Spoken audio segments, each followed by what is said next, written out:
Hello, आवाज आ रहा है? हेलो।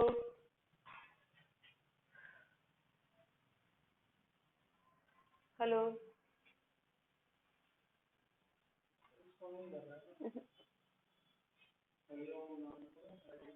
हेलो।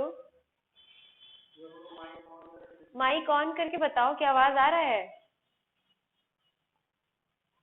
आवाज आ रहा है, ठीक है। ठीक है, देखो आज फर्स्ट क्लास है तुम्हारा, तो स्टार्ट करते हैं फर्स्ट। देखो फर्स्ट जो यूनिट है जो पढ़ना है क्लास 11th में, 10th में चैप्टर्स बहुत कम था। 10th में बहुत ही कम चैप्टर्स था, लेकिन 11th में बायो में बहुत सारा। हाँ, 10th में तुम लोगों का चैप्टर बहुत कम था, कुछ 5-6 के अराउंड चैप्टर था बायो में, ठीक है। लेकिन जो क्लास 11th है ना, वो थोड़ा टफ होगा आप लोगों के लिए। ऐसा नहीं है कि चैप्टर टफ है, अगर अगर ध्यान से पढ़ोगे, अच्छे से पढ़ोगे तो कुछ टफ नहीं है। थोड़ा सा मेहनत करना होगा ज्यादा, क्योंकि जो 10th में था वो 5-6 चैप्टर था अराउंड आप लोग का, लेकिन जो क्लास 11th है उसमें 5 यूनिट है पूरा, ठीक है। 5-6 कुछ 7 यूनिट है, और जिसमें फर्स्ट जो यूनिट है वो है डाइवर्सिटी। डाइवर्सिटी है। डाइवर्सिटी में 4 चैप्टर है। फर्स्ट है लिविंग वर्ल्ड, सेकंड है बायोलॉजिकल क्लासिफिकेशन, थर्ड है प्लांट किंगडम, और फोर्थ है एनिमल किंगडम, ठीक है। डाइवर्सिटी के बारे में आप लोगों ने थोड़ा बहुत पढ़ रखा होगा क्लास 9th में, ठीक है। फिर सेकंड यूनिट है जिसमें है स्ट्रक्चरल ऑर्गेनाइजेशन।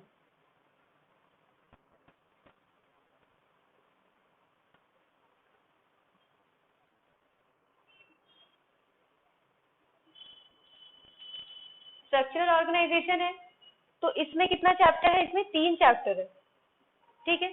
थर्ड है सेल स्ट्रक्चर एंड फंक्शन, इसमें फिर 3 चैप्टर है। इसमें आपका फर्स्ट होगा मॉर्फोलॉजी, सेकंड होगा एनाटॉमी, और थर्ड होगा टिश्यू ऑर्गेनाइजेशन। थर्ड है यूनिट है आपका सेल, उसमें भी 3 चैप्टर है।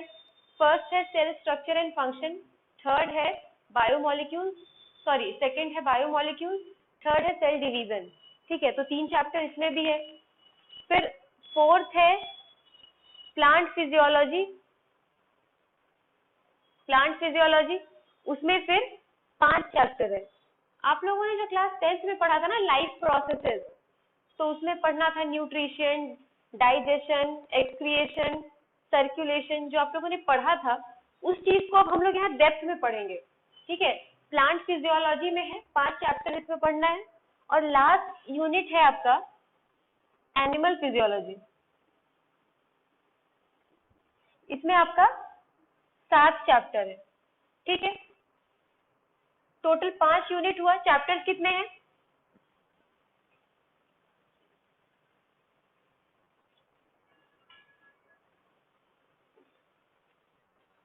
22 चैप्टर है, ठीक है। तो सोच लो कि क्लास 10th में आपको 5 या 6 चैप्टर पढ़ना था, और क्लास 11th में आपको अकेले बायो में 22 चैप्टर पढ़ने, ठीक है। तो इसलिए ही आप लोगों का क्लास इतना जल्दी स्टार्ट किया गया है, ताकि जो सिलेबस है वो कवर हो सके, ठीक है। तो फर्स्ट हम लोग स्टार्ट करेंगे डाइवर्सिटी से। तो डाइवर्सिटी में जो फर्स्ट चैप्टर है द लिविंग वर्ल्ड, वहां से स्टार्ट करेंगे हम लोग।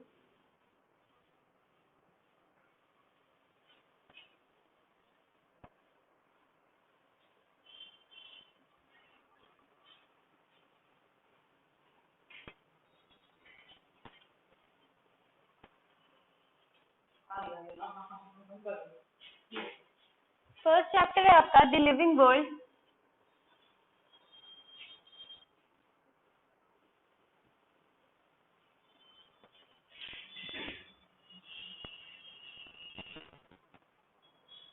ठीक है, तो क्लास 11th का ये आपका फर्स्ट चैप्टर है, और एक तरह से अगर देखा जाए तो ये एक इंट्रोडक्शन चैप्टर है आपका, कि इस यूनिट में आपको पढ़ना क्या है, ठीक है। कोई भी क्लास में मेनली 11th में आपका जो फर्स्ट चैप्टर है वो इंट्रोडक्शन क्लास होगा, तो इसमें आपको इंट्रोडक्शन पढ़ना है, लिविंग वर्ल्ड के बारे में आपको इंट्रोडक्शन पढ़ना है। तो सबसे फर्स्ट हम लोग क्या देखेंगे कि लिविंग, यहाँ पे क्या वर्ड है? लिविंग।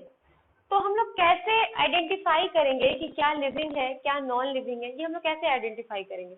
तो कुछ कैरेक्टरिस्टिक्स है जिसके थ्रू हम लोग कह सकते हैं कि क्या लिविंग है क्या नॉन लिविंग है। तो फर्स्ट कैरेक्टर हम लोग कह सकते हैं कि मूवमेंट।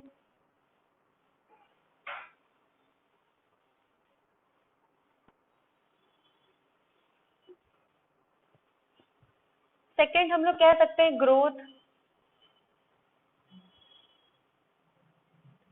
थर्ड कह सकते हैं रिप्रोडक्शन।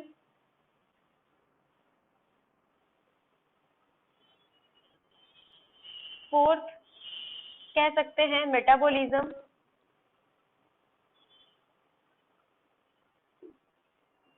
फिफ्थ कह सकते हैं कॉन्शियसनेस।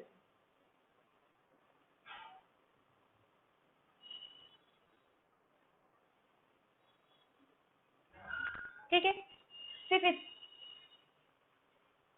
क्या ईटिंग फूड,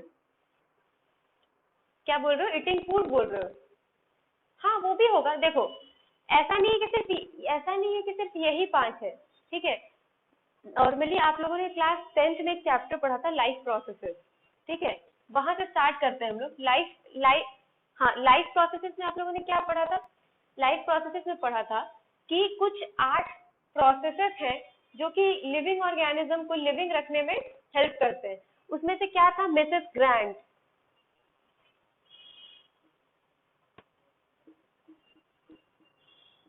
ये 8 लाइफ प्रोसेसेस था। M4 movement, R4 respiration, S4 sensitivity, G4 growth, R4 reproduction, E4 excretion, N4 nutrition और T4 ट्रांसपोर्टेशन। ठीक है, हम लोग एक ट्रिक है इसको याद रखने का। 8 लाइफ प्रोसेसेस है। ठीक है, इसको याद रखने का ट्रिक है मिसेस ग्रांट।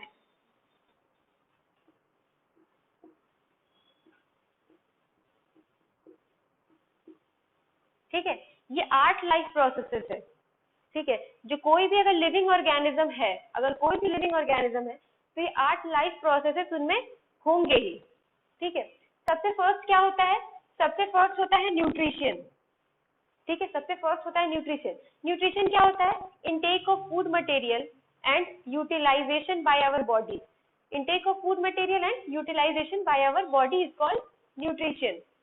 उसके बाद क्या है? न्यूट्रिशन में क्या होता है? न्यूट्रिशन में फिर 5 स्टेप्स है। 5 स्टेप्स है। फर्स्ट क्या है?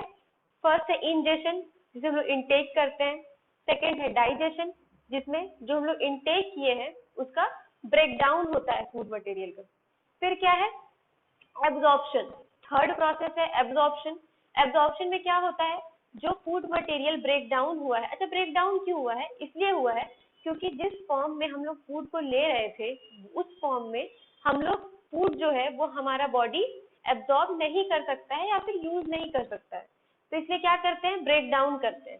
ब्रेक डाउन करने के बाद क्या होता है कि जो यूजफुल मटेरियल है, जो हमारे बॉडी के लिए यूजफुल है, उसको एब्जॉर्प्शन में क्या होता है कि जो इंटेस्टाइनल वॉल है उसको वो एब्जॉर्ब कर लेता है।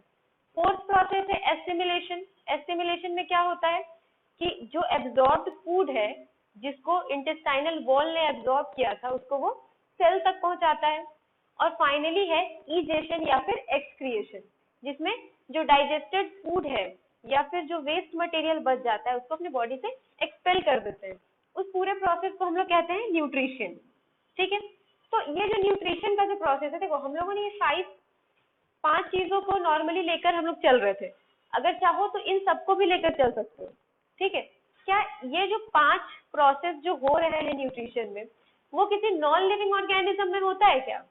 कि फूड को ले रहा है, फिर उसको ब्रेक डाउन कर रहा है, फिर उसको इंटेस्टाइनल वॉल एब्जॉर्ब कर रहा है, फिर वो सेल तक पहुंच रहा है, फिर वो एक्सपेल हो रहा है। ऐसा कुछ नहीं होता है। ऐसा सिर्फ किस में होता है? सिर्फ लिविंग में होता है। तो इसलिए इसलिए हम लोग क्या कह सकते हैं कि जो न्यूट्रिशन का जो प्रोसेस है ये क्या है, ये कैरेक्टरिस्टिक फीचर है, या फिर हम लोग कह सकते हैं कि डिफाइनिंग प्रॉपर्टी है, डिफाइनिंग प्रॉपर्टी है लिविंग ऑर्गेनिज्म का। ठीक है, उसके बाद क्या होता है कि जो फूड मटेरियल हम लोगों ने लिया है वो फूड मटेरियल ऑक्सीजन के साथ कंबाइन होकर क्या करता है, एटीपी के फॉर्म में एनर्जी रिलीज करता है। जो फूड मटेरियल को हम लोगों ने लिया था, कार्बोहाइड्रेट हो, ग्लूकोज हो, फैट हो, प्रोटीन हो, वो क्या करता है, ऑक्सीजन के साथ कंबाइंड होकर एटीपी के फॉर्म में एनर्जी रिलीज करता है। उसको हम लोग क्या कहते हैं, उसको हम लोग रेस्पिरेशन कहते हैं। ये चीज भी जो है सिर्फ और सिर्फ लिविंग ऑर्गेनिज्म में होता है, तो इसको भी हम लोग क्या कह सकते हैं, defining property of living organism. उसके बाद क्या होता है कि जो एटीपी के फॉर्म में जो एनर्जी रिलीज हुआ, उस एनर्जी को यूज करके हम लोग one place to other place तक मूव कर सकते हैं। ठीक है, one place to other place पे मूव कर सकते हैं, इसको हम लोग कहते हैं मूवमेंट। ठीक है, लिविंग ऑर्गेनिज्म तो मूव कर सकते हैं, नॉन लिविंग ऑर्गेनिज्म को भी अगर हम लोग चाहे तो उठाकर एक दूसरे से दूसरे जगह पे मूव कर सकते हैं। तो इसलिए हम लोग कहेंगे कि जो मूवमेंट है वो डिफाइनिंग प्रॉपर्टी नहीं है लिविंग ऑर्गेनिज्म का। इसलिए क्योंकि एयर के वजह से, विंड के वजह से, कुछ एक्सटर्नल फैक्टर्स की वजह से कोई भी सब्सटेंस नॉन लिविंग थिंग भी अगर है तो वो one place to other place move कर सकता है, तो इसलिए मूवमेंट को हम लोग नहीं कहेंगे डिफाइनिंग प्रॉपर्टी। उसके बाद क्या है कि जो फूड मटेरियल हम लोग ले रहे हैं उसमें क्या है, हम लोग फूड मटेरियल क्यों ले रहे हैं, 5 कंपोनेंट्स है, 5 फूड कंपोनेंट्स है जिसके लिए हम लोग फूड मटेरियल को लेते हैं। 5 फूड कंपोनेंट्स क्या है, कार्बोहाइड्रेट है, प्रोटीन है, विटामिन है, मिनरल्स है, ठीक है, फैट है, ये 5 कंपोनेंट्स ऑफ फूड है। इन्हीं 5 कंपोनेंट्स के लिए हम लोग फूड को लेते हैं और इसी को यूज करके क्या होता है कि हमारा बॉडी जो है वो ग्रो करता है, हमारे बॉडी में ग्रोथ होता है। ठीक है, तो ये जो ग्रोथ का जो प्रोसेस है ये लिविंग ऑर्गेनिज्म में हो रहा है, ये तो ठीक है, लेकिन हम लोग अगर कहें तो नॉन लिविंग थिंग में भी तो ग्रोथ हो रहा है। हम लोग कभी अगर किसी जगह पे जाते हैं तो वहाँ पे छोटा सा टीला दिखता है हम लोग, लेकिन वही अगर कुछ साल के बाद जाए, वही जमते जमते जमते जमते वो एक पहाड़ बन जाता है। तो किसी भी रीजन से ग्रोथ हो रहा हो, लेकिन ग्रोथ तो उसमें हो रहा है, तो क्या हम लोग ग्रोथ को डिफाइनिंग प्रॉपर्टी कह सकते हैं? हम लोग ग्रोथ को भी डिफाइनिंग प्रॉपर्टी नहीं कह सकते हैं। ठीक है, उसके बाद है क्या, कुछ बोल रहे हो क्या? ठीक है, देखो उसके बाद क्या है, उसके बाद है रिप्रोडक्शन। रिप्रोडक्शन क्या होता है, अच्छा ग्रोथ हम लोग किसको कह सकते हैं, ग्रोथ हम लोग कह सकते हैं increase in number, increase in number और इंक्रीज इन मास। उसके क्या, हाँ सेल्स भी देखो, अगर increase in number, increase in number जो हम लोग कह रहे हैं तो किस नंबर के बारे में बात कर रहे हैं, हम लोग सेल्स के नंबर के ही बारे में बात कर रहे हैं, क्योंकि नंबर ऑफ सेल्स अगर इंक्रीज होगा तभी तो, हाँ नंबर ऑफ सेल्स अगर इंक्रीज होगा तभी तो मास और हाइट में इंक्रीज होगा, क्योंकि जो सेल डिवीजन है वही कैरेक्टरिस्टिक फीचर है ग्रोथ का। ठीक है, उसके बाद है रिप्रोडक्शन। रिप्रोडक्शन, फिर रिप्रोडक्शन किसको कहते हैं हम लोग, रिप्रोडक्शन कहते हैं कि कोई भी ऑर्गेनिज्म अपना ऑफस्प्रिंग अगर प्रोड्यूस करता है जो सिमिलर टू देयर पेरेंट अगर है तो उसको हम लोग कहते हैं ऑफस्प्रिंग। ठीक है, तो रिप्रोडक्शन का जो प्रोसेस है वो, उसमें 2 टाइप्स के ऑर्गेनिज्म है, एक तो यूनिसेल्युलर ऑर्गेनिज्म है, एक मल्टीसेल्युलर ऑर्गेनिज्म है। तो जो यूनिसेल्युलर ऑर्गेनिज्म है वो कैसे अपना करते हैं ये रिप्रोडक्शन, सेल डिवाइड करके, मतलब एक सिंगल ऑर्गेनिज्म जो है वो 2 पार्ट में डिवाइड होकर, जैसे अमीबा का हम लोग एग्जांपल ले रहे हैं, अमीबा कैसे रिप्रोड्यूस करता है, अमीबा सिंगल सेल्ड ऑर्गेनिज्म है, वो क्या करता है कि वो ब्रेक होकर 2 ऑर्गेनिज्म में फॉर्म करता है, तो उसको हम लोग रिप्रोडक्शन में ही रखते हैं, वो भी रिप्रोडक्शन नहीं है, यूनिसेल्युलर ऑर्गेनिज्म का रिप्रोडक्शन। तो अगर नॉन लिविंग थिंग को भी अगर हम लोग अगर ब्रेक करें तो वो 2 पार्ट में डिवाइड हो जाता है। ठीक है, 2 पार्ट में डिवाइड हो जाता है, तो वो भी तो 2 पार्ट में डिवाइड हो रहा है और अमीबा भी 2 पार्ट में डिवाइड हो रहा है, तो हम लोग रिप्रोडक्शन को भी कैरेक्टरिस्टिक में नहीं रख सकते हैं, डिफाइनिंग प्रॉपर्टी में हम लोग नहीं रख सकते लिविंग ऑर्गेनिज्म। ठीक है, ये भी नहीं है। फिर क्या है, एक्सक्रिएशन। एक्सक्रिएशन का जो प्रोसेस है, जो वेस्ट मटेरियल को जो हम लोग एक्सक्रीट कर रहे हैं, उसको भी हम लोग लिविंग के डिफाइनिंग प्रॉपर्टी में रख सकते हैं, क्योंकि कोई भी non living organism waste material को अपने बॉडी से खुद से नहीं निकाल सकता है। ठीक है, तो इसलिए हम लोग इसको भी हम लोग डिफाइनिंग प्रॉपर्टी में रख सकते हैं। ठीक है, उसके बाद है मेटाबॉलिज्म। मेटाबॉलिज्म किसको कहते हैं, हम लोगों के बॉडी में या फिर कोई भी एनिमल्स हो, ह्यूमन बीइंग हो, कोई भी लिविंग ऑर्गेनिज्म हो, उसके बॉडी में बहुत तरह के रिएक्शंस होते हैं। बहुत तरह के रिएक्शंस होते हैं, तो सारे रिएक्शंस का जो सम टोटल है उसको हम लोग कहते हैं मेटाबॉलिज्म। ठीक है, उसको हम मेटाबॉलिज्म कहते हैं। तो जो मेटाबॉलिज्म एनिमल्स के अंदर हो रहा है या फिर ह्यूमन बीइंग के जो अंदर हो रहा है, वो मेटाबॉलिज्म किसी भी नॉन लिविंग थिंग में हो सकता है, वो किसी भी नॉन लिविंग थिंग में नहीं हो सकता है। तो इसीलिए हम लोग मेटाबॉलिज्म को डिफाइनिंग प्रॉपर्टी कह सकते हैं, लिविंग ऑर्गेनिज्म के डिफाइनिंग प्रॉपर्टी कह सकते हैं। लास्ट है कॉन्शियसनेस। कॉन्शियसनेस किसको कहते हैं हम लोग, किसी भी चीज को लेकर, किसी भी चीज की वजह से रिस्पॉन्ड करना। कॉन्शियसनेस और सेंसिटिविटी दोनों एक ही चीज है। ठीक है, दोनों एक ही चीज है। तो अच्छा, कभी अगर ऐसा होता है कि कहीं आग लगा हुआ है, ठीक है, वहां हम लोगों का हाथ पहुंच जाए, तो क्या होता है, हम लोग हाथ पहुंच जाता है तो एक सिग्नल जाता है ब्रेन के पास, हाथ हटा लेते हैं, तो हम लोग क्या कर रहे हैं, हम लोग रिस्पॉन्ड कर रहे हैं। रिस्पॉन्ड कर रहे हैं हम लोग। प्लांट्स में भी रिस्पॉन्ड होता है। अच्छा, प्लांट में जो रिस्पॉन्ड हो रहा है उसका एग्जाम्पल बता सकते हो? हम्म, हाँ, उसको हम लोग कहते हैं टच मी नॉट। हाँ, ठीक है, वो एक है। और भी एग्जाम्पल है, जैसे सनफ्लावर है। ठीक है, तो सनफ्लावर के बारे में हम, हम्म, हाँ, वो सन की तरफ ही उसका डायरेक्शन हो रहा है, तो वो क्या कर रहा है कि वो रिस्पॉन्ड कर रहा है। ठीक है, तो कोई भी लिविंग ऑर्गेनिज्म या फिर कोई भी लिविंग थिंग क्या रिस्पॉन्ड कर सकता है। अगर हम लोग किसी भी नॉन लिविंग थिंग को अगर हम आग में डाल दें, तो ऐसा होगा कि वो खुद से निकल कर बाहर आ जाए? ऐसा नहीं हो सकता है। तो इसीलिए हम लोग कॉन्शियसनेस और सेंसिटिविटी को कह सकते हैं कि डिफाइनिंग प्रॉपर्टी है। फिर है ट्रांसपोर्टेशन। ट्रांसपोर्टेशन हम लोग किस चीज के ट्रांसपोर्टेशन के बारे में बात कर रहे हैं, हम लोगों के बॉडी के अंदर जो हाँ, हम लोगों के बॉडी के अंदर में जो ट्रांसपोर्टेशन हो रहा है, जैसे ब्लड हो रहा है, मिनरल्स हो रहा है, ये भी नहीं होता है नॉन लिविंग थिंग में, तो हम लोग ट्रांसपोर्टेशन को भी कह सकते हैं कि ये डिफाइनिंग प्रॉपर्टी है। ठीक है, तो अभी क्या क्या निकल कर आया, डिफाइनिंग प्रॉपर्टी क्या क्या निकल कर आया, इन पांचों में अगर देखें तो मेटाबॉलिज्म और कॉन्शियसनेस निकल कर आया। हाँ, निकल कर आया डिफाइनिंग प्रॉपर्टी। उसके बाद क्या है, रेस्पिरेशन। रेस्पिरेशन के अलावा है न्यूट्रिशन और ट्रांसपोर्टेशन। मूवमेंट वो खुद से मूव नहीं करता है, लेकिन मूव तो कर सकता है ना। कोई भी नॉन लिविंग थिंग, तो अगर मान लो अगर कोई पत्ता गिरा हुआ है टूट कर, ठीक है, और तेजी से अगर हवा चलता है तो one place to other place move कर सकता है। तो मूवमेंट भी नहीं है डिफाइनिंग प्रॉपर्टी।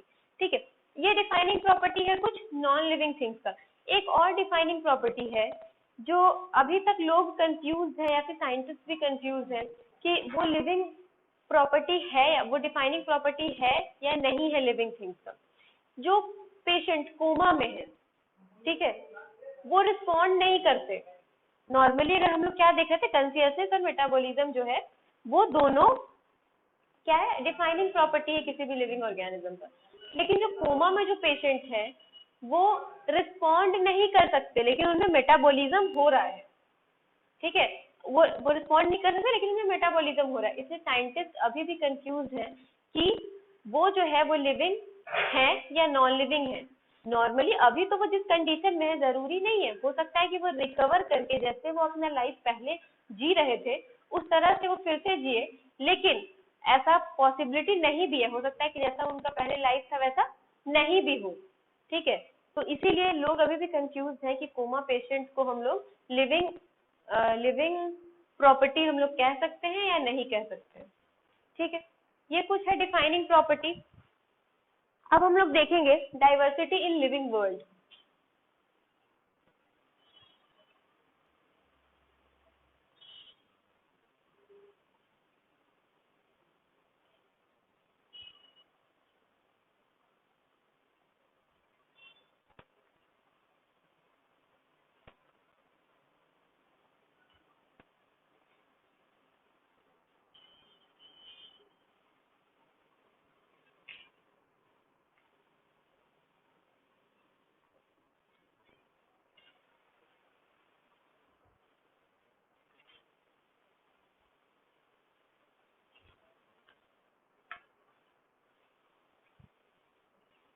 देखो नेक्स्ट टॉपिक है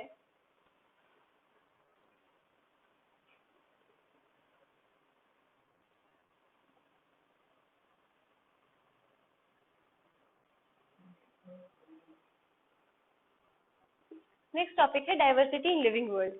इस अर्थ पे, हमारा जो अर्थ है उस पे ऑलमोस्ट 1.7 टू 1.8 मिलियन स्पीसीज हैं जो एग्जिस्ट करते हैं, ठीक है, जो डिस्कवर्ड है या फिर जिनके बारे में हम लोग जानते हैं, ठीक है। तो अब क्या हो रहा है कि वो जो स्पीसीज है उनका क्या होता है, अगर हम लोगों को, हम लोग क्या करते हैं कि अगर हम लोगों को अगर कहा जाए, किसी को भी अगर कहा जाए कि आंख बंद करो और जिस भी एनिमल के बारे में या जिस भी एनिमल का नाम हम लोग बताए, फिर जिस भी ऑर्गेनिज्म का नाम बताए उसके बारे में सोचो, तो अगर हम लोग अगर कह दिया जाए आप लोगों को कि आंख बंद करो और डॉग है उसके बारे में कुछ सोचो, तो क्या होगा कि हम लोग इमेजिन कर लेते हैं कि डॉग है तो उसका हाइट ऐसा होगा, वेट ऐसा होगा, कलर ऐसा होगा, वो ऐसे भौंकेगा, वो ऐसे चलेगा, मतलब सब कुछ हम लोग आइडिया लगा सकते हैं, ठीक है। अगर कैट के बारे में कह दे, क्रो के बारे में कह दे, पैरट के बारे में कह दे, तो हम लोग आइडिया लगा सकते हैं, ठीक है। तो ये हम लोग कैसे कर पा रहे हैं, उसके लिए क्या हुआ है, हम लोगों ने नोमेनक्लेचर किया हुआ है।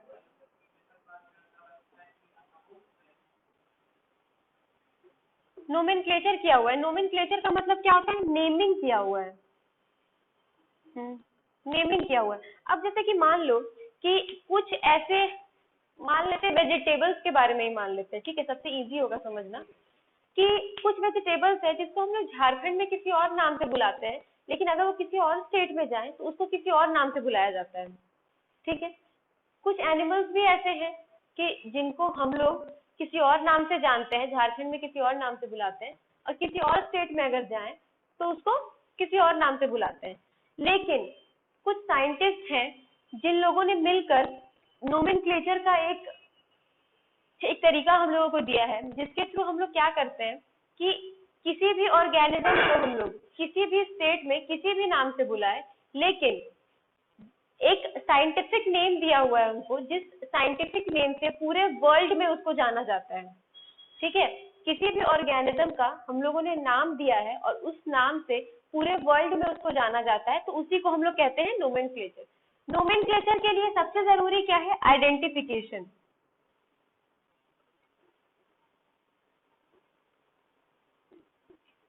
नोमेनक्लेचर के लिए सबसे इंपॉर्टेंट है आइडेंटिफिकेशन, मतलब जिस ऑर्गेनिज्म का नेमिंग हम लोग कर रहे हैं उस बारे में, उस ऑर्गेनिज्म के बारे में हम लोगों को सब कुछ पता होना चाहिए कि क्या कलर है उसका, क्या हाइट होता है उसका, क्या वेट होता है, वो कैसे खाता है, वो कैसे चलता है, वो कैसे क्या करता है, सब कुछ के बारे में हम लोगों को पता होना चाहिए, तभी हम लोग नोमेनक्लेचर हम लोग कर सकते हैं। अच्छा, ये जो नोमेनक्लेचर का जो कंसेप्ट है वो कौन डिसाइड करेगा, कौन डिसाइड करेगा कि किस बेसिस पे हम लोग नाम दे सकते हैं, या फिर बोटेनिकल नेम हो या फिर जूलॉजिकल नेम हो, हम लोग किस बेसिस पे हम लोग दे सकते हैं, ये कौन डिसाइड करेगा।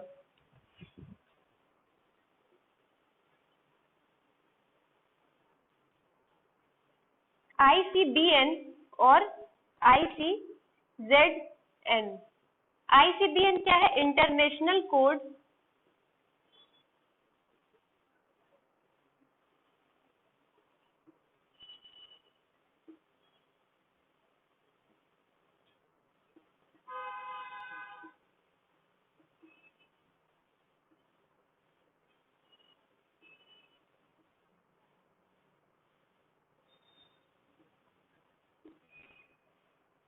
कौन डिसाइड करेगा कि किस बेसिस पे हम लोग किसी भी प्लांट का नाम देंगे? तो एक है इंटरनेशनल कोड बोटेनिकल नोमेनक्लेचर। इसमें क्या है कि जो ऑर्गेनाइजेशन है, जो साइंटिफिक ऑर्गेनाइजेशन है हमारे पूरे वर्ल्ड में, जो साइंटिफिक ऑर्गेनाइजेशन है, उन्होंने एक कोड बनाया हुआ है, इंटरनेशनल कोड बोटेनिकल नोमेनक्लेचर। इसमें क्या है, सारे पॉइंट्स लिखे हुए हैं कि किस बेसिस पे हम लोग किसी भी प्लांट को उसका नाम दे सकते हैं। ठीक है, एक है ICZN,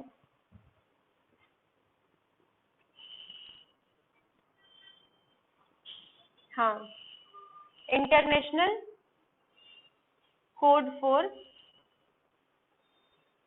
जूलॉजिकल नोमेनक्लेचर, उसको हम लोग कहते हैं ICZN। ठीक है, तो किसी भी एनिमल का नाम हम लोग किस बेसिस पे देंगे, ये ICZN डिसाइड करती है। ठीक है, ये है। अब है कि हम लोग नोमेनक्लेचर कैसे कर रहे हैं। तो अगर हम लोग एक एग्जांपल हम लोग देखें तो है मैंगो। मैंगो का साइंटिफिक नेम क्या है? हाँ, मैंगीफेरा इंडिका। ठीक है, तो ये जो मैंगीफेरा इंडिका है, ये फर्स्ट वर्ड जो है वो क्या है, वो है जिनस, और सेकेंड वर्ड क्या है, स्पीसीज। ठीक है, ये जो है, मान लो हम लोग मैंगो का नाम दे रहे हैं, मैंगो का अगर साइंटिफिक नेम हम लोग को निकालना है तो कैसे निकालेंगे? इसका नाम है मैंगीफेरा इंडिका। तो कैसे हम लोग इसको मैंगीफेरा इंडिका निकाले हैं कि फर्स्ट होगा, कि जो फर्स्ट वर्ड होगा, ये जो मैंगीफेरा है, फर्स्ट वर्ड जो होगा वो क्या इंडिकेट करेगा, वो इंडिकेट करेगा जिनस। ठीक है, सेकेंड वर्ड क्या है, इंडिका। ये इंडिका जो है, इंडिका क्या रिप्रेजेंट कर रहा है, स्पीसीज। ठीक है, जब हम लोग स्टार्ट करेंगे तो जो M होगा, फर्स्ट वर्ड का जो फर्स्ट लेटर होगा वो कैपिटल लेटर होगा, और सेकेंड वर्ड का जो फर्स्ट लेटर होगा, मतलब स्पीसीज का जो फर्स्ट लेटर होगा, वो स्मॉल लेटर होगा। ठीक है, उसके बाद क्या है कि ये जो लिखा है वो इटैलिक्स में लिखा होगा। ठीक है, ऐसे हम लोग क्या करते हैं, नोमेनक्लेचर करते हैं। उसके बाद क्या है, उसके बाद आपका एक वर्ड है क्लासिफिकेशन। क्लासिफिकेशन के बारे में हम लोग को जानना है कि क्लासिफिकेशन क्या है, कैसे करते हैं और क्यों करते हैं। तो सबसे पहले तो ये बताओ कि क्लासिफिकेशन क्या है।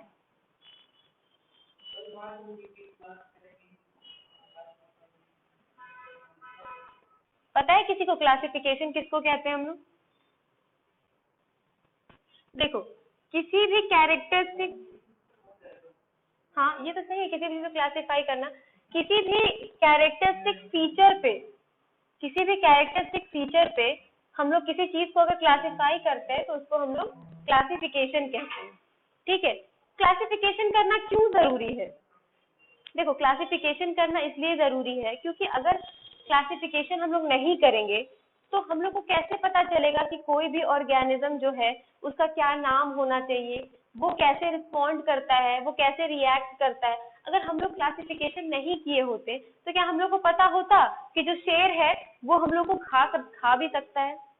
हम लोगों ने क्लासिफिकेशन किया हुआ है उसका कि वो ऐसा ऑर्गेनिज्म है, वो फ्लैश मीट खाता है, हम लोग को पता है।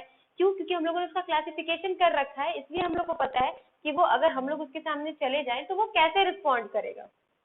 ठीक है, इसलिए क्लासिफिकेशन इंपॉर्टेंट है। अगर हम लोग क्लासिफिकेशन ना करें तो हमारे अर्थ पे इतने सारे स्पेसीज एग्जिस्ट करते हैं कि हम लोग सिर्फ देखकर उसके बारे में याद नहीं रख सकते। अगर क्लासिफिकेशन नहीं किया हो तो हम लोग याद नहीं रख सकते। हम लोग याद रखने के लिए और उसके स्टडी को इजी करने के लिए हम लोग क्लासिफिकेशन करते हैं। ठीक है, उसके बाद फिर 3 वर्ड है, टेक्सोनॉमी,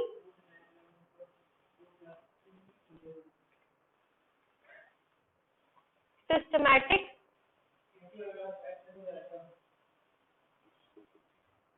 और थर्ड है टेक्सोनॉमिक कैटेगरी।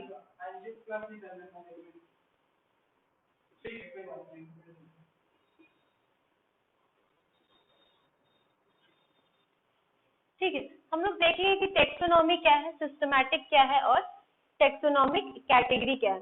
तो सबसे पहले जो टेक्सोनॉमी है, टेक्सोनॉमी को जो वर्ड है वो सबसे पहले कैंडोल ने दिया था, टर्म गिवन बाय कैंडोल। ठीक है, टेक्सोनॉमी क्या है, branch of science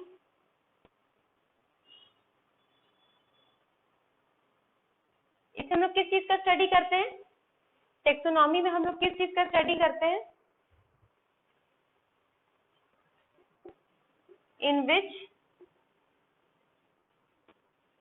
we can study classification, सबसे फर्स्ट आइडेंटिफिकेशन,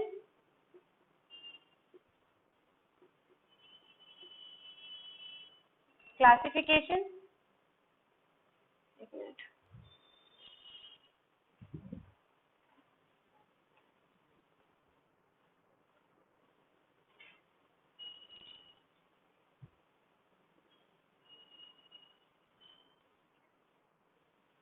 देखो टेक्सोनॉमी क्या है, टेक्सोनॉमी है branch of science in which we can study identification, nomenclature and identification.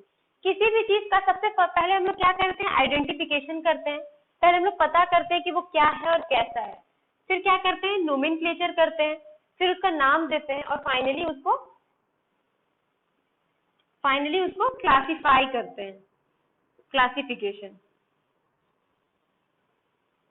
ठीक है, इसको हम लोग कहते हैं टेक्सोनॉमी।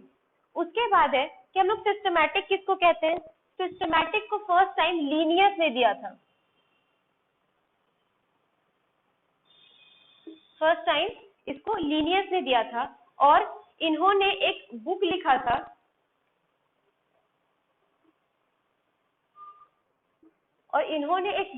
था, जिसका नाम दिया था इन्होंने सिस्टमैटिक नेचर।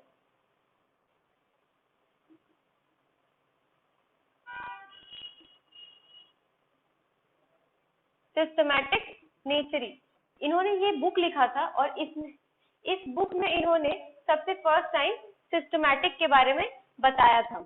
ठीक है, उसके बाद और क्या बताया था, टेक्सोनॉमिक रिलेशनशिप, टेक्सोनॉमिक रिलेशनशिप के बारे में बताया था। टेक्सोनॉमिक कैटेगरी क्या है, टेक्सोनॉमिक कैटेगरी का मतलब होता है लेवल। ठीक है, लेवल को हम लोग क्या कह सकते हैं, टेक्सोन। जैसे हम लोग क्या कह सकते हैं, प्लांट। ठीक है, तो वो क्या है, एक लेवल है। प्लांट में हम लोग क्या कर सकते हैं, किसी भी प्लांट को हम लोग आइडेंटिफाई कर सकते हैं, कोई भी प्लांट। अगर हम लोग कह रहे हैं प्लांट, या फिर हम लोग कह रहे हैं एनिमल, या फिर हम लोग कह रहे हैं कि किसी भी प्लांट के बारे में कह रहे हैं, किसी भी एनिमल के बारे में कह रहे हैं, या फिर हम लोग कह रहे हैं मैंगो। ठीक है, तो मैंगो क्या है, एक लेवल है। मैंगो में क्या है, अलग अलग तरह का मैंगो है। इसमें क्या है कि टेक्सोनॉमिक कैटेगरी में हम लोग क्या देखेंगे, अलग अलग लेवल देखेंगे, या तो इंक्रीजिंग ऑर्डर में देख सकते हैं या तो डिक्रीजिंग ऑर्डर में देख सकते हैं। तो या फिर हम लोग इसको ये भी कह सकते हैं कि टेक्सोनॉमिक हायरार्की। ठीक है, सबसे फर्स्ट क्या होगा, सबसे फर्स्ट और सबसे लार्जेस्ट टेक्सोनॉमिक लेवल क्या है, किंगडम। अगर हम लोग किंगडम कह रहे हैं तो हम लोग कह सकते हैं plant kingdom, animal kingdom. Next है फाइलम।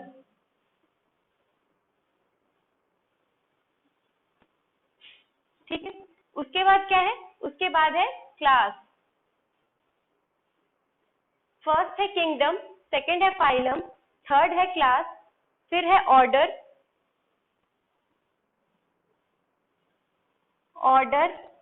फिर है फैमिली, फिर है जीनस और फिर है स्पीसीज। ठीक है, अगर हम लोग बड़े से छोटे कैटेगरी में अगर हम उसको डिस्ट्रीब्यूट करें तो सबसे लार्जेस्ट लेवल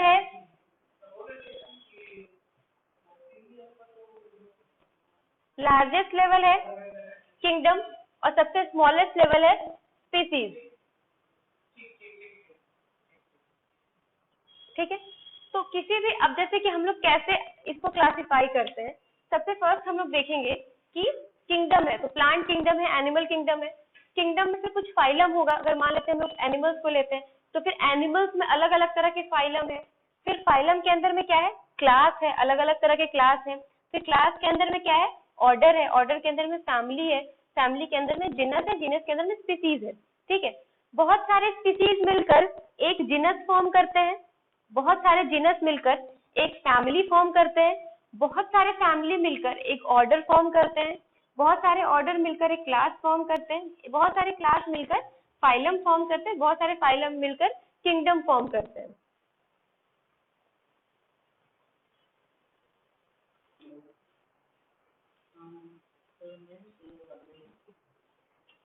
ठीक है, लास्ट आपका एक टॉपिक है इस चैप्टर में, टेक्सोनॉमिकल ऐड। टेक्सोनॉमिकल ऐड क्या होता है?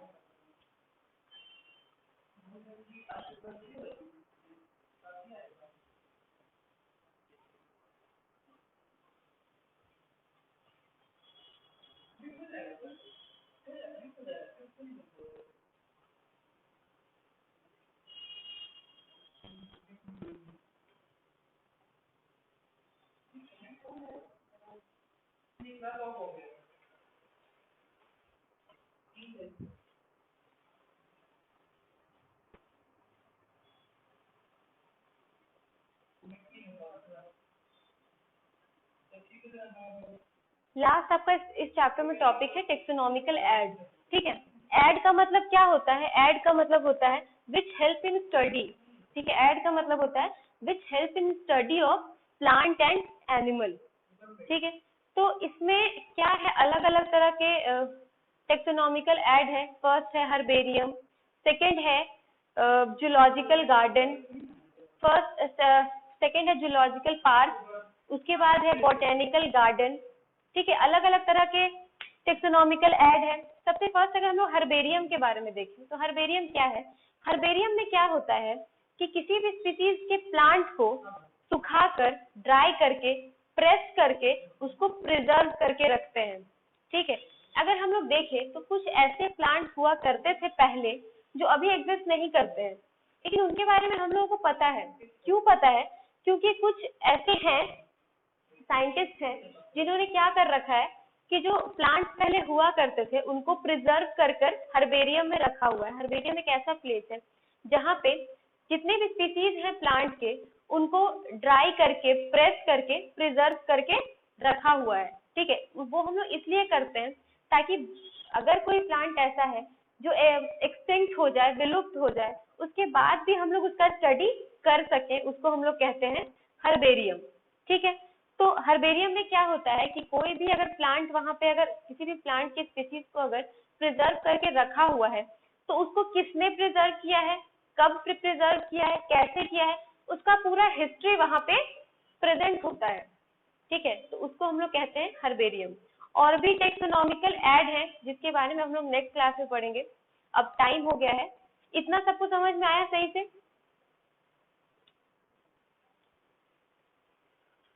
ठीक है, यहाँ तक समझ में आया। नेक्स्ट क्लास में हम लोग क्या करेंगे कि जो टेक्सोनॉमिकल ऐड था, अभी और भी कुछ बचा हुआ है टेक्सोनॉमिकल ऐड। ये जो फर्स्ट चैप्टर है ना, लिविंग वर्ल्ड, ये बस इंट्रोडक्शन चैप्टर है आपको कि आप लोगों को पढ़ना क्या क्या है इस पूरे यूनिट में। ठीक है, इसमें ज्यादा कुछ है नहीं, बस 3-4 टेक्सोनॉमिकल ऐड बचा हुआ है। उसको नेक्स्ट क्लास में करवाने के बाद हम लोग बायोलॉजिकल क्लासिफिकेशन स्टार्ट करेंगे। मेन जो आपका चैप्टर है वो बायोलॉजिकल क्लासिफिकेशन से स्टार्ट हो रहा है। ठीक है, फर्स्ट चैप्टर आपका इंट्रोडक्शन चैप्टर है। तो नेक्स्ट क्लास में हम लोग टेक्सोनॉमिकल ऐड खत्म करने के बाद बायोलॉजिकल क्लासिफिकेशन हम लोग स्टार्ट कर देंगे। और इस क्लास का आप लोगों को एक वीडियो अपलोड हो जाएगा। कभी भी अगर आप लोगों को देखना हो या फिर कोई भी डाउट हो तो आप उस वीडियो को देखकर क्लियर कर सकते हैं, या फिर कभी और ऐसे भी अगर कोई डाउट हो तो आप ऐसे क्लास में भी पूछ सकते हैं। ठीक है, ठीक है, फिर आज के लिए इतना ही। अब हम नेक्स्ट क्लास में देखेंगे फिर।